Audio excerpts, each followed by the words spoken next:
my friend. This is Dr. Anthony Balduzzi, and I want to welcome you back to another episode here on the Fit Mother Project podcast.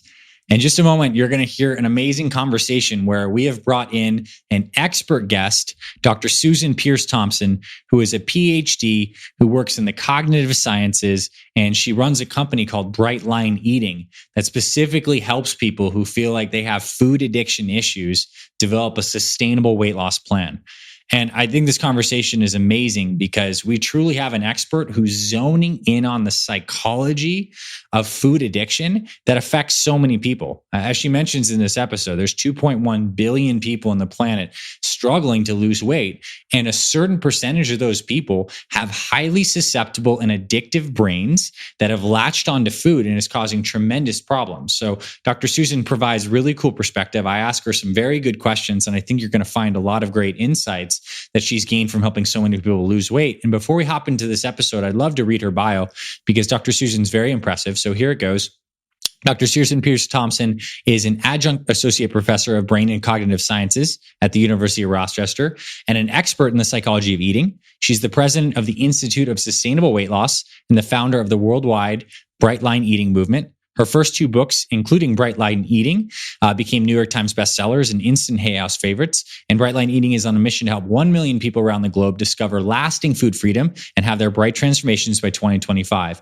So I hope you enjoyed today's episode and you learn a lot about food addiction and you check out Bright Line Eating. Let's hop into today's episode with Dr. Susan Peirce Thompson. All right, Dr. Susan, welcome officially to the podcast. I'm so happy to have you here. This is going to be an amazing conversation because I really just want to pick your brain and really extract so much of the amazing information you have around weight loss for sure and how to make that sustainable. But on the back end of that, like the psychology behind our relationship to food, what's happening right now in the world with things like food addiction, and it just generally all the stuff that happens inside the ears that leads to lasting health. So thanks for coming on to the show. Thanks, Dr. Anthony. It's so great to be here. All right. So you are the founder of Bright Line, among many things, and effectively tell us what you do in your work a little bit before we kind of like dive in. Yeah, sure. So Bright Line Eating is a worldwide movement now. It's people who have identified that they have a more addictive relationship with food, that when they indulge in certain treats, if you will, scratching that itch doesn't make it go away. It makes it itchier. And they're finding that they often lose control over how much they eat once they start. They often don't feel satisfied by what would seem to be a regular amount of food, but they still want to eat more. They find themselves having powerful cravings, sometimes maybe binging. Not everybody experiences that, but some folks do. And generally speaking, spending more time than they wish they did, thinking about what they've eaten or not eaten, how many miles, how many calories, how many pounds, whether they're on their plan or off their plan, whether they met their macros today or whatever. And it's feeling unmanageable. And so Bright Line Eating simplifies all that, and it heals the brain to take the load off of willpower and just create a really sustainable, lifelong solution. So people who come to Bright Line Eating on average have tried and failed at 16 or more weight loss plans before Bright Line Eating. And what they often find is that Bright Line Eating finally solves the problem for them. Nice. And I want to unpack like probably the methodology of what you figured out, but I'm really curious. How did you get interested and passionate about this? Was this something personally you struggled with? Like, I'm sure the answer is yes, but like, I'd love for you to like share a little bit, like for all of us, because we're really curious. Yeah, I come by this so honestly. Oh my goodness. Yeah. So I wasn't an obese child, but I was pudgy. And by the age of 11, I weighed more than I weigh now. And I started dieting, at the age of 10 or 11. And what really took my turn, my life path in a really different direction was I started doing drugs when I was 14. And I found that they would keep the weight off me. I also liked to party. I liked to socialize. And the drugs graduated from, pot, alcohol, and psychedelics up to crystal meth when I was 16. And that definitely got the weight off. And I was addicted to speed hardcore for a couple of years, dropped out of high school, a lot of psychosis, and then cocaine, crack cocaine, and prostitution and stuff. So by the age of 19, my resume was that I was a high school dropout and a crack addict and a prostitute. And I was literally living in a loop from the crack house out to prostitute and back into the crack house. And shortly after I was 20 years old, I got clean and sober. which is a miracle. So I haven't had a drink or a drug in 27 years. Wow. So super grateful for that. But my addiction hopscotched right over to food, and I was obese in a blink. And that's not really true. My weight took a little while through my early 20s to climb all the way up to obesity, but I was battling it all that time. I was going to 12-step meetings for food. I was doing everything I could, hypnosis and therapy and group therapy and diets and this and that and the other.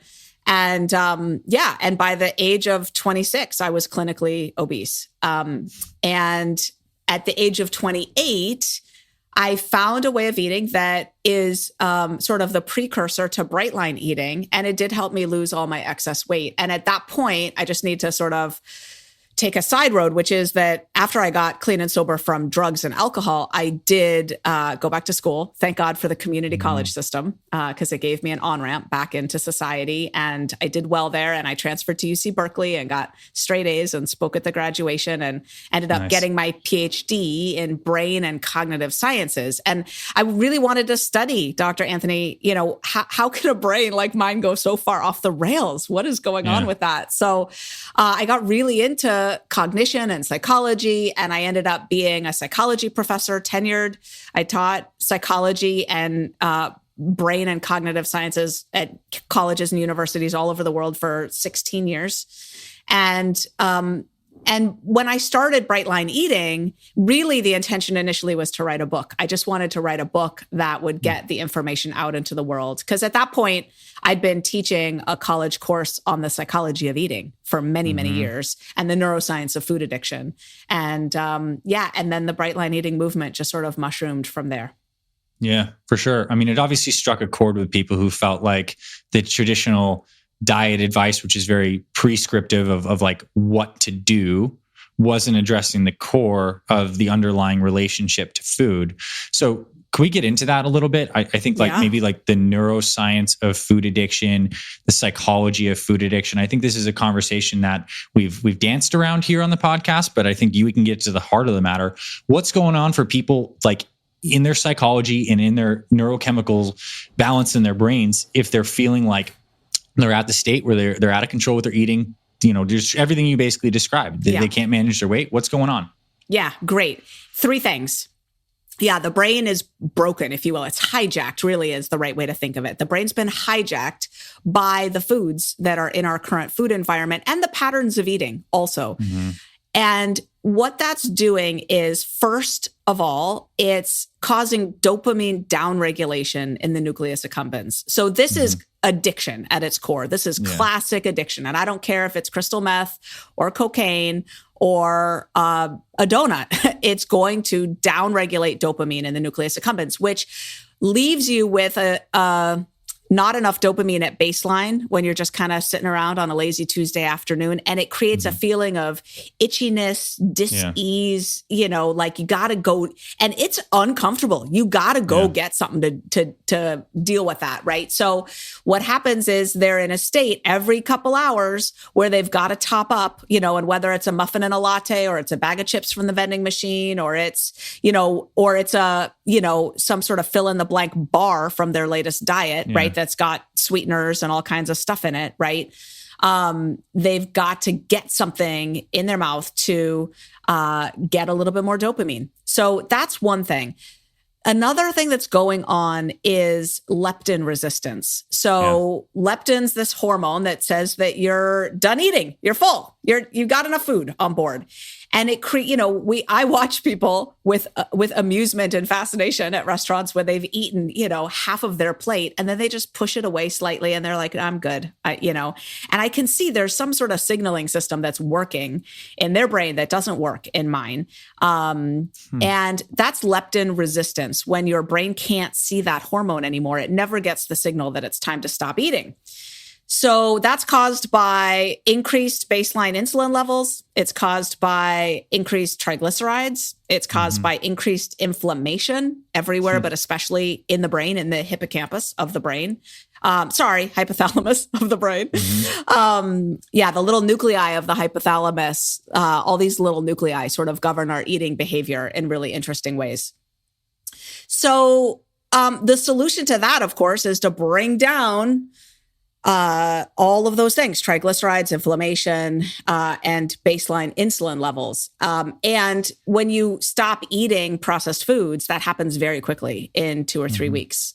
You can really change your blood levels very fast on that stuff.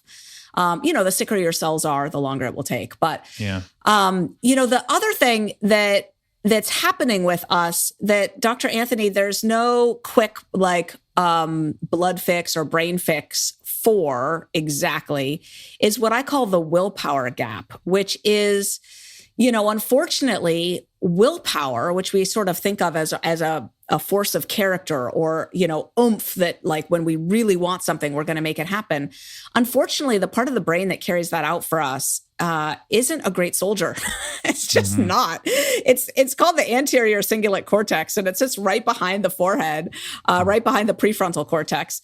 And it's a bit of a hub that's trying to govern a lot of things. It's trying to make sure that we resist our temptations. That's willpower, right? It's also trying to make sure that we regulate our emotions, don't blow up on somebody. It's trying to make sure we do a good job on task performance, like, getting the spreadsheet right, going back and forth, checking the numbers.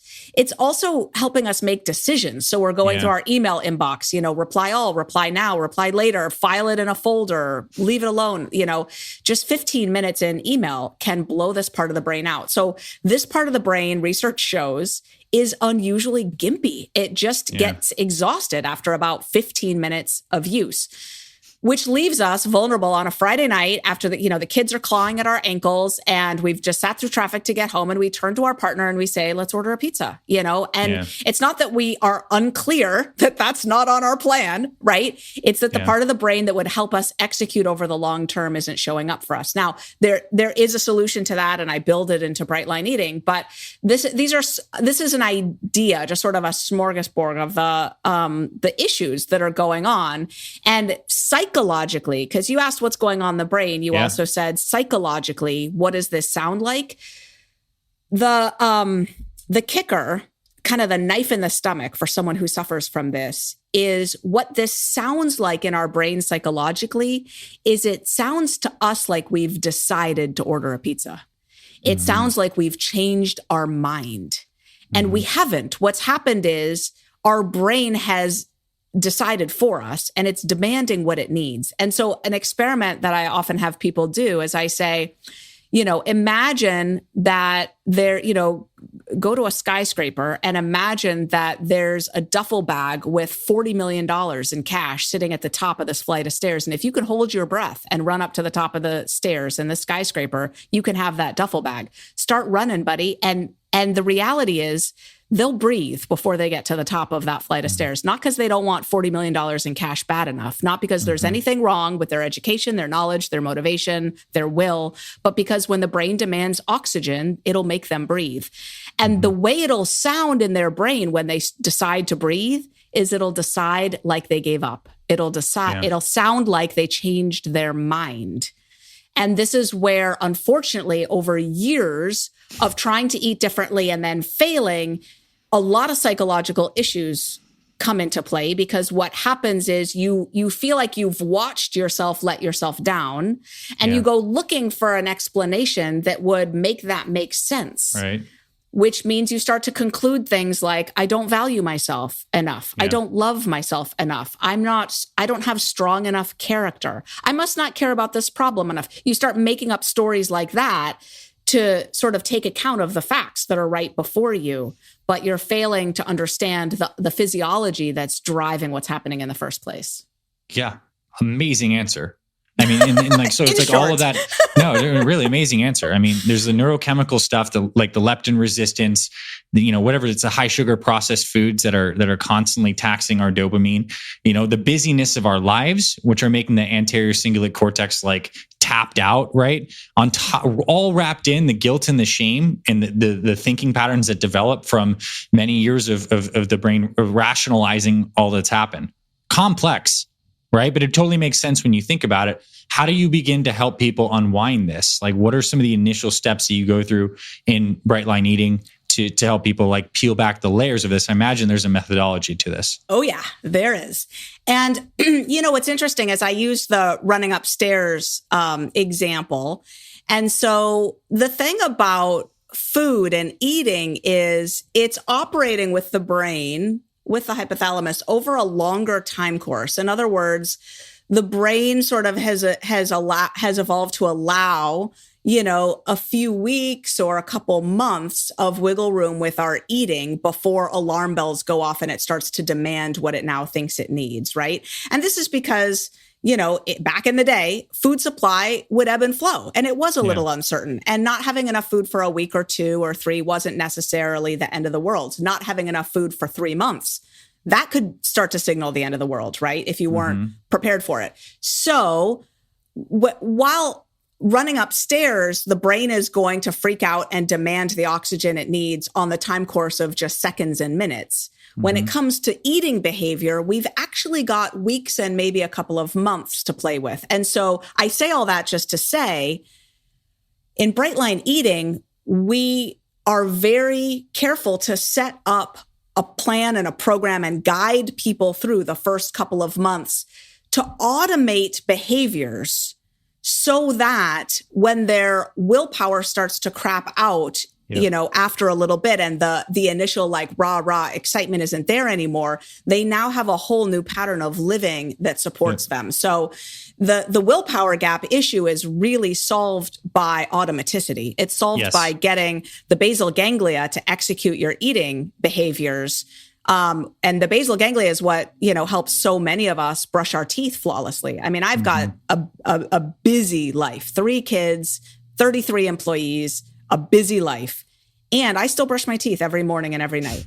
I brush my teeth. I don't have a sticky note on the mirror to remind me. I don't need to care about doing it. I don't need to want to do it. I don't need to be in the mood to do it. It just happens. And it happens triggered by a certain time of day and a certain sequence of behavior patterns that are happening around that time of day, a certain location, right? And then it just happens. And in the same way, I teach people, so now to give you some concrete things, I teach people to eat according to a certain structure that is optimally automatizable. So I am optimizing for automaticity, not for nutrition, not for... I am optimizing for healing the brain as fast as possible. And as that's happening, getting in the most automatic behaviors. And so that's how the Bright Line Eating food plan and sort of getting started process, when someone joins and starts going through the getting started process, that's what it's designed to do. And so within a couple months, they find themselves free, orienting toward food in ways that they never did before, just sort of succeeding at the breakfast, lunch, dinner framework. And it's just happening all of a sudden by rote. Yep. And then it's like you're on the confidence competence loop. Like you're seeing success, your neurochemistry is changing, and now your psychology is starting to change on the back end of this just by simply being on a structure that's more automatic. And I think our fit mothers and fit fathers that are listening to this are going to be smiling, because I through my own experience, I stumbled upon the exact same thing. And the beginning of our Fit Mother and Fit Father meal plan is all about, one, creating a meal timing schedule setup that works ideally for each individual person, because it's like a structural hook every day that you can be into. And also limiting decision fatigue in the beginning of the day, like standardized go-to meals for like early in the day so that it becomes more automatic and still enjoyable. And then you start to build that positive momentum. So it makes a ton of sense. I mean, both of these things they're working. Okay. Totally. Really great. Now, what kind of tools do you have for people as they're going throughout this journey? They have more structure. The brain is becoming, more automatic with these nutrition habits. They're seeing more success, but inevitably there's slip-ups. Let's say it is the party that they go to or the weekend blowout, and there's psychology associated with all of that. How do you help people navigate these kinds of like ups and downs that never really happen? Because weight loss journeys are not linear and healing journeys are not linear. Please speak to that. Yeah. My third book, Resume, is all about that. It's REZOOM. In other words, get back on track fast. Resume fast, REZOOM. And I talk a lot about expecting life to get lifey and the sort of sine wave, the ebb and flow. and turning that sort of crash and burn cycle where in the past we used to start off so strong and then something would happen, then we'd crash down into the danger and destruction zone where we're just binging or eating or not caring or, and then for me, I know it used to take a long time to get up the gumption to really start again. And I would want to start so strong and so hard that it would take a while of misery for me to be ready to start again. And so this steep up of success and steep crash down into the pits of despair, we can keep the same ups and downs, but just smooth it all out and kind of raise it all up so that when you're sliding down, what I teach people to do is, first of all, note that your support and your habits will be slipping before the food slips. And if you're always scanning, I teach people to sort of scan with a nightly checklist and sort of ways of tracking their journey so that they're hip to it if they're vulnerable, right? They know, they're like, okay, I've been falling off on my morning meditation. I haven't been in touch with anyone in the community lately. And they know they're scanning. And so they know I'm ripe for a slip, basically, right? And with just that forewarning, sometimes people can pull themselves up into resume mode and be like, okay, I'm going to a party tonight, but I really should pack my own dinner. I got no business trusting a buffet at a party at 7:00 at night. Right. Now, once someone has already slipped, we've got a formula for getting back on track. And the main thing is we really build a lot of love and support and connection into our community. So there's there's a whole, because, in Bright Line Eating, I tend to serve people who are the highest on the food addiction susceptibility scale. So people whose brains are, they're just going to struggle more on average, right? Now, that doesn't mean that they're never going to be successful. We have the highest success rate published of any weight loss program on the history of planet Earth, right?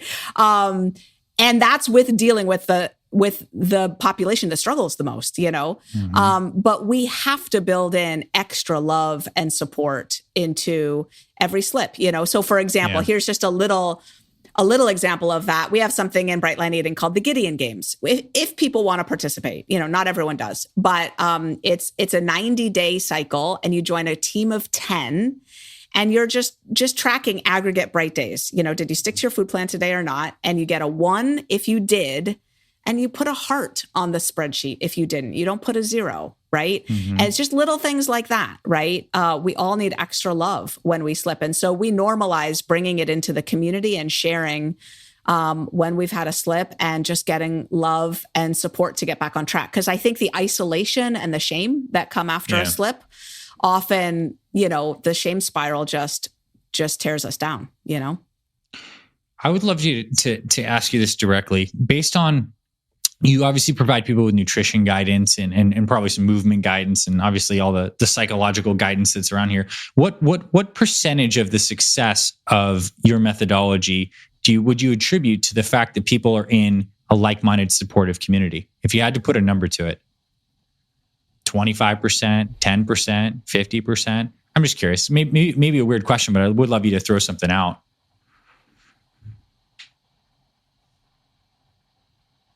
Um, 50%. Or answer it in a different way. 50? 50? Yeah. Really, really high. Really, really high. How amazing is that? I think people listen to that, right? Like being a part of a community, you as an expert who's seen so much success with your clients, 50% of it, maybe even half the game is because you're a part of a supportive, like-minded community that provides just a nice nest for you to like continue to work this thing in a loving environment. Wow. Yeah. And here's a reason for that, Dr. Anthony, that I think a lot of people wouldn't think of. But, human beings are herd animals, just put yourself back 5,000 years, into the climate of wherever it is that you live and try to imagine living in that climate alone, right? Your odds of survival are so minuscule. Without a clan, without a tribe, without a community, you are dead. Yeah. And so our brains and our psychologies are so attuned to needing to stay in sync with the social norms around us so that we don't get ostracized from our community, right? There's these great candid camera videos from the 50s or 60s where they put people in elevators, right? And then everyone else was in on it and they turned to the back, facing the back of the elevator, and right? And the guy in the hat is like, what's going on? But then you see him kind of slowly turn to face the back of the elevator, right? Because it's even for 5 seconds. That's how uncomfortable it is to not do what everyone around you is doing.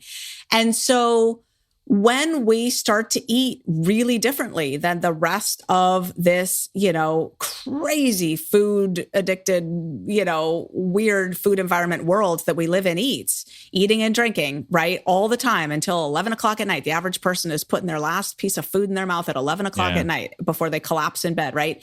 When we start to do something differently and people say, that's extreme, you going to eat like that forever? Are you still eating that rabbit food or whatever, right?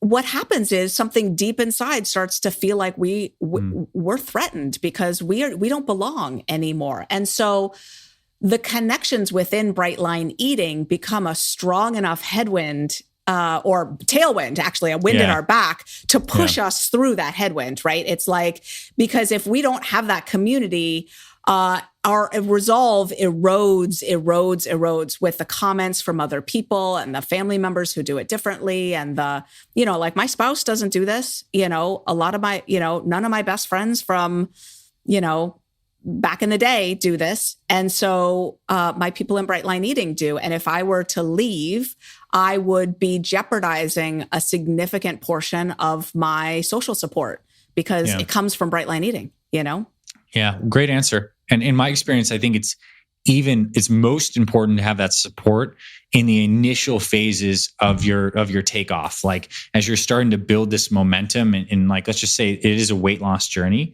you're like most fragile in those early times. And as you start to get more of this positive momentum, you become more robust. So that community nurturing you in those early times, so important. And obviously continuing to sustain it.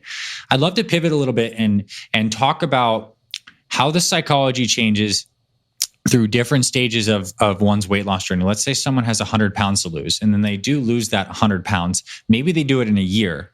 I want to zoom in on this particular group of people who have achieved a measurable weight loss goal that they set out to do, and how things change in their psychology past that. When they get into this idea of sustaining maintenance mode, they have some habits. Like, what's that like? And can you speak to that type of person who has achieved success, but now they're effectively on the road of continuation for not just the next year, but for the next, hopefully 30, 40 years plus. Right. This is what Bright Line Eating is best at. We don't think of ourselves as a weight loss company. We think of ourselves as a weight loss maintenance company. We help people get down to their, what we call their bright body, right? Which is different for everybody. You can call it goal weight or whatever, but it's really, we call it the bright body, and have their bright transformation and sustain it long-term. And it's interesting you asked this question because right now I am rolling out a course on maintenance, an entire course that's focused just on the psychology of maintenance. And so one of the things that will happen is, well, I mean, so there's so much to it. It's an 8-week course. There's a lot to it. When someone transitions to maintenance, there is a huge risk that they will encounter something that a colleague of mine named Everett Considine has so aptly named finish line anxiety. Meaning that they will hover, maybe 10 pounds above where they think their goal weight is, because it feels more comfortable to not finish so that they can hold on to the food and weight problem because it's been such a big part of their life and their identity for so long, right? So what I teach people to do is understand that tendency and to recognize that nature abhors a vacuum. And if you don't fill the time and space and energy that you used to put toward your latest diet, right? Or, just eating into oblivion or whatever the issue was, right?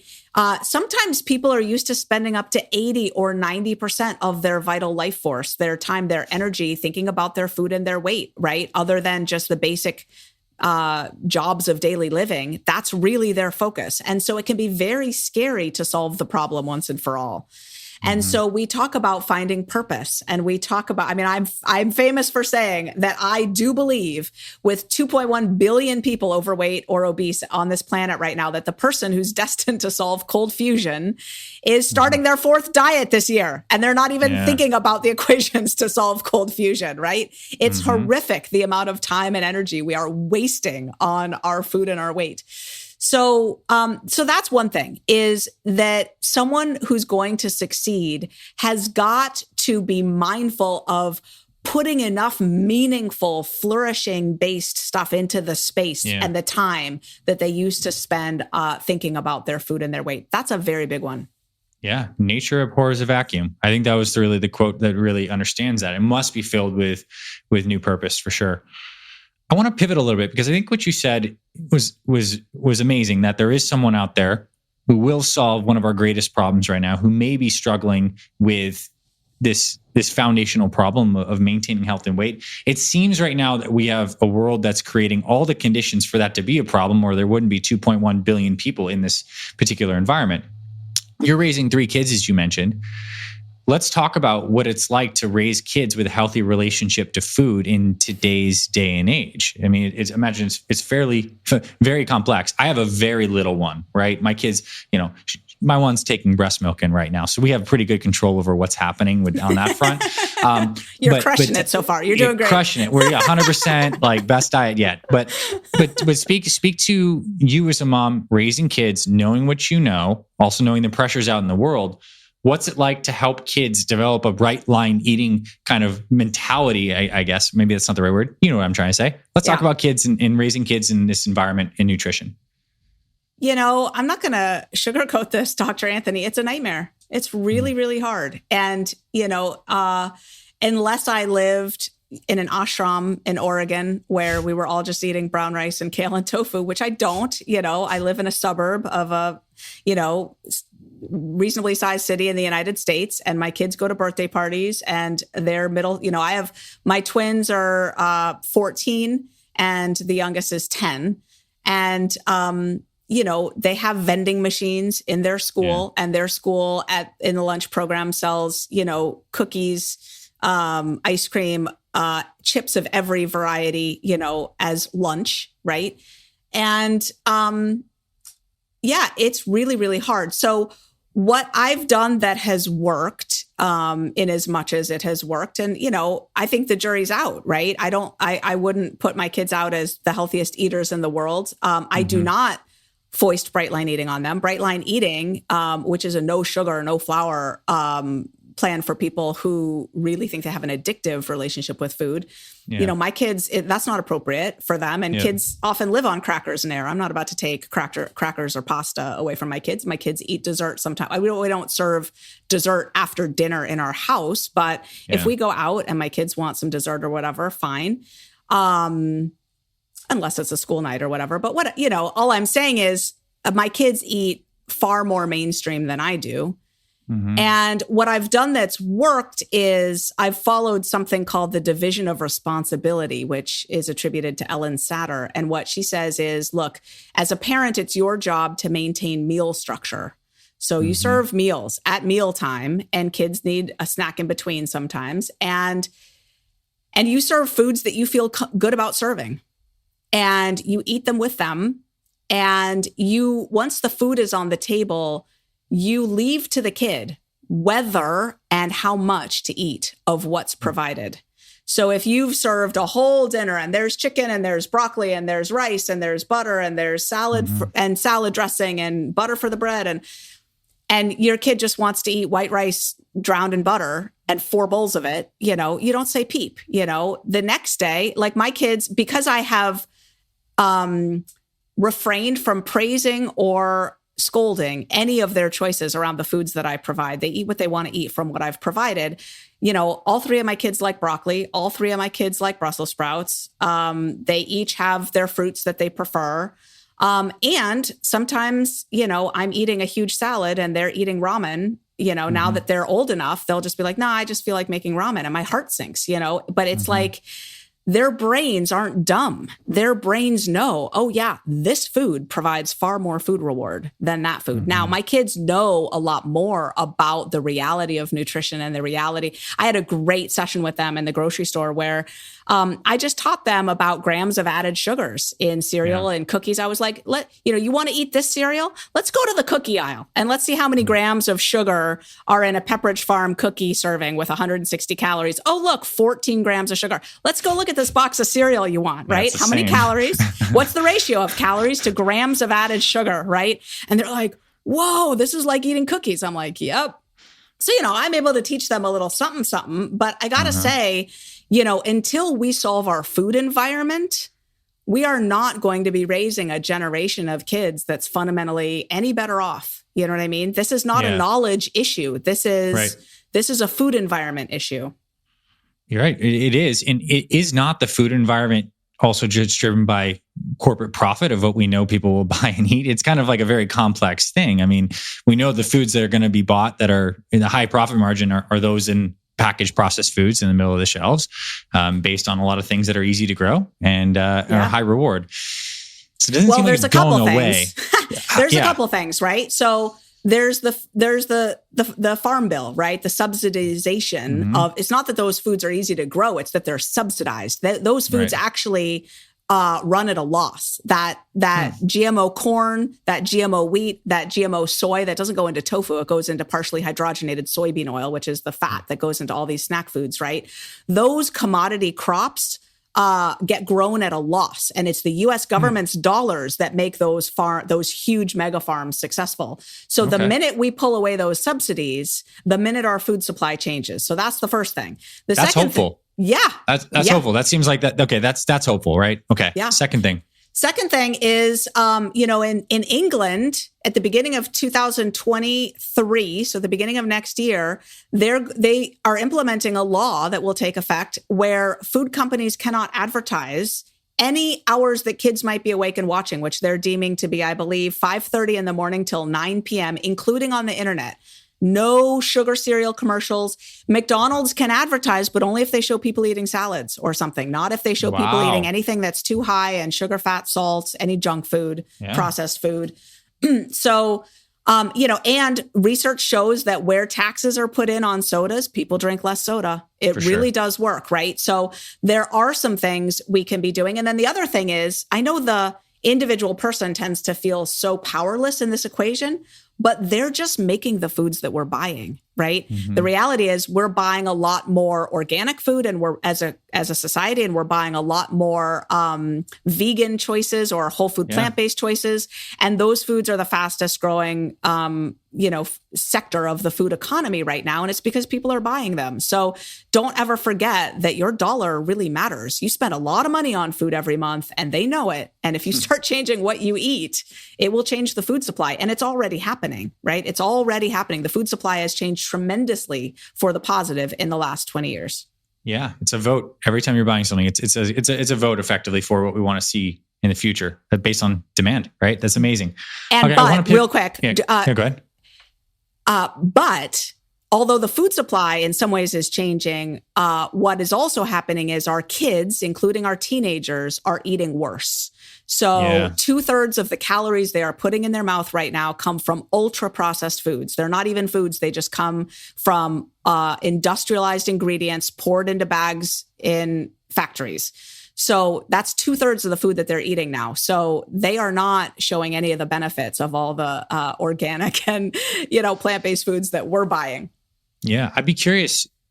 I mean, obviously these foods that they're eating are going to be by their nature inflammatory, and yet young, robust bodies have a better ability to deal with that than when we get older. But do you think that is going to impact, development of like IQ and other things like this in these teenagers as they're going through? I mean, are we going to see the impacts of a generation eating absolutely crap food for the formative years when the brain's really developing? We know taking drugs too early has a profound impact on the brain. Smoking weed when you're 14 is different than when you're maybe 30 or whatnot. Yeah, I think we're already seeing it, right? The mental health crisis that we're seeing in adolescence right now. Research shows that if teenagers eat vegetables today, they're happy tomorrow. It kicks in that fast. And so I think we're already seeing the mental health effects of the crappy ways that our adolescents are eating.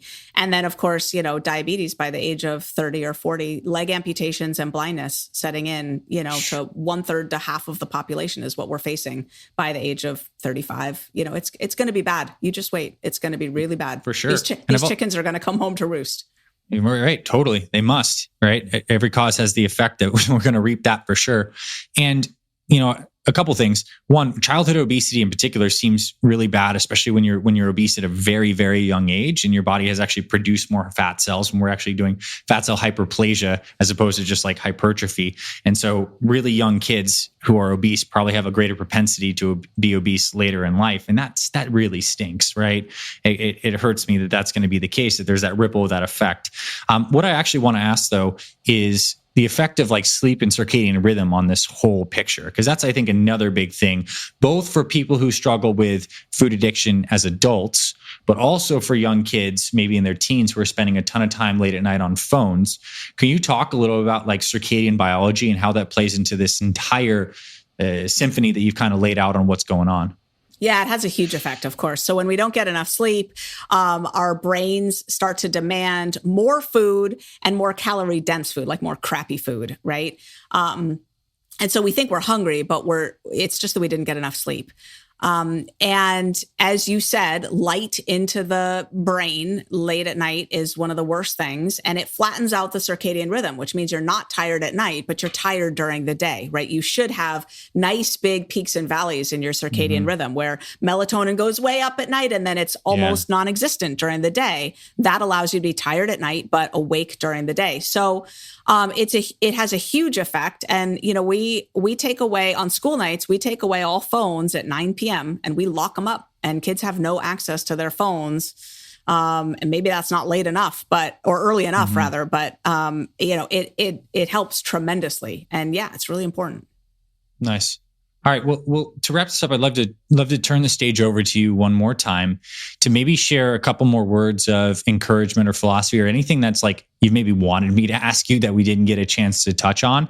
And then I'd love at the end of that for you to share how people who are really interested in this can learn more about Bright Line Eating, where they can find your websites. And of course, we're going to put all of your contact information, all the stuff in the show notes for this episode as well. So stage back to you to share something awesome. And then we'll then also talk about where people can find Bright Line. Sure. Yeah. I just want to say that food addiction is real. It is a real thing. You can look on a brain scan and see the dopamine blowout from someone who's been eating all these high processed foods.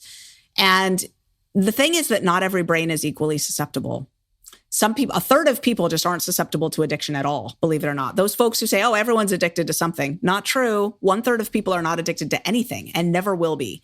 1/3 of people are moderately susceptible to food addiction, and 1/3 of people are very highly susceptible to a food addiction. So you might already know where you're at on this scale, but if you're trying to be healthy, which listening to this podcast, I'm certain you are, one of the most empowering things you can do is to learn where on that susceptibility scale your brain falls, because the types of solutions that will work for someone who's higher on the susceptibility scale are just frankly more potent, right? Yeah. And just like someone who used to smoke a lot and now has lung cancer and needs to quit smoking, we don't ever recommend a moderation program for them. They should not be smoking any cigarettes, none. Yeah. And for some of us, that's what cookies are like, right? That we will do better in life if we don't eat cookies at all. And so just know, if you have a sense that that might be you, you're not alone. A good 20 to 35% of the population is in that camp. And so you're not alone. Find out what kind of brain you have, and then you can really do something about it. Nice. Awesome. I mean, powerful answer. And I think everyone can I'm moderate, and we have some addiction stuff that runs in the family. I'm just kind of geolocating myself on this spectrum right now as you're talking about it. And I can see being actually like on the moderate part of that spectrum, why I developed the type of health program that I did. It was actually like a health program for like a moderate third, but I can also see, and I'm very grateful for why there are programs like Bright Line Eating out there for the people who fall into the third of being very, very susceptible to addiction. So on that note, if someone's like, dang, I think that might be me, Like, where can they find you? Where can they learn more? Where would you like to direct them? Yeah, absolutely. Go to brightlineeating.com. And it's spelled the regular way, BRIGHTLINE, brightlineeating.com.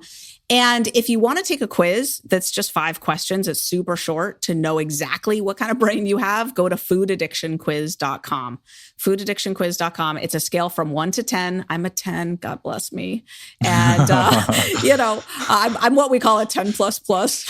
And yeah, it's the one time it's not good in life to be called a 10. So anyway, those are the places that I would direct you. And you might enjoy my books too. Bright Line Eating and the Cookbook and Resume are my 3 books. And those are on Amazon? Oh, yeah. Yeah. New York Times bestsellers. Yeah. Okay. Dr. Susan Peirce Thompson, that you can find that on Amazon as well. Thank you for coming on, sharing your wisdom. Very enlightening. And I really appreciate your perspective on this. And thank you so much.